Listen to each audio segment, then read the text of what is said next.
Sino ba ang nagsiwalat ng dekada-dekada ang problema ng gobyerno meron tayo sa nasyonal? Diba si Pangulong Marcos? Sinabi niya, maya naman kayo.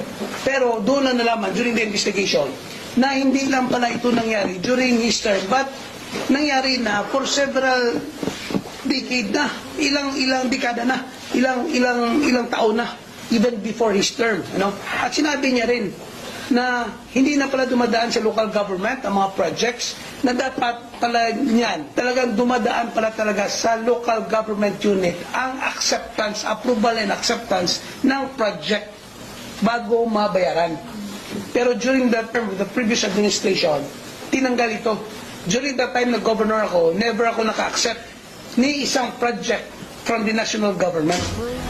Pero nung naging mayor ako, I think during my first term or second term, nag-accept pa kami. Pero after noon, wala na. Wala nang acceptance. So tinanggal during the time of the previous administration. So ngayon, wala nang check and balance. Dahil wala nang check and balance, minsan, akala namin, itong daan na ito, hindi na simento, babadgetan nga ng provincial government, sisimentuhin namin dahil hindi na simento. Only to find out na nabadgetan na pala, ghost project na pala yun ng national government na nasimento na pala dapat yan.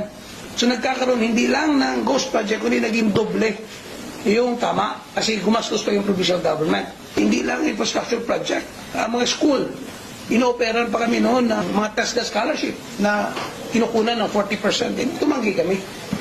So ang mga budget ay 100 million to 200 million. Sabi namin hindi namin kaya yan.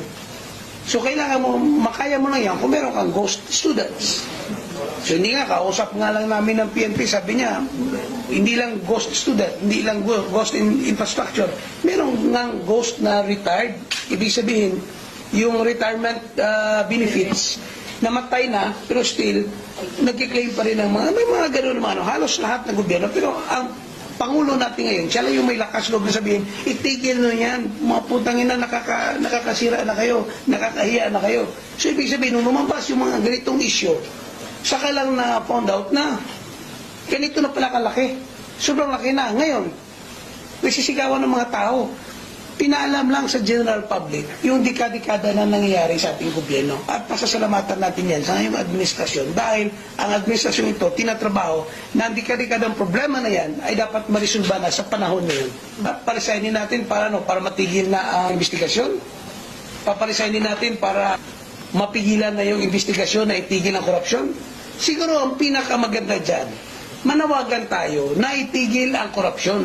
And if you need me there, para manawagan, para itigil ang korupsyon, posibleng andun pa ako.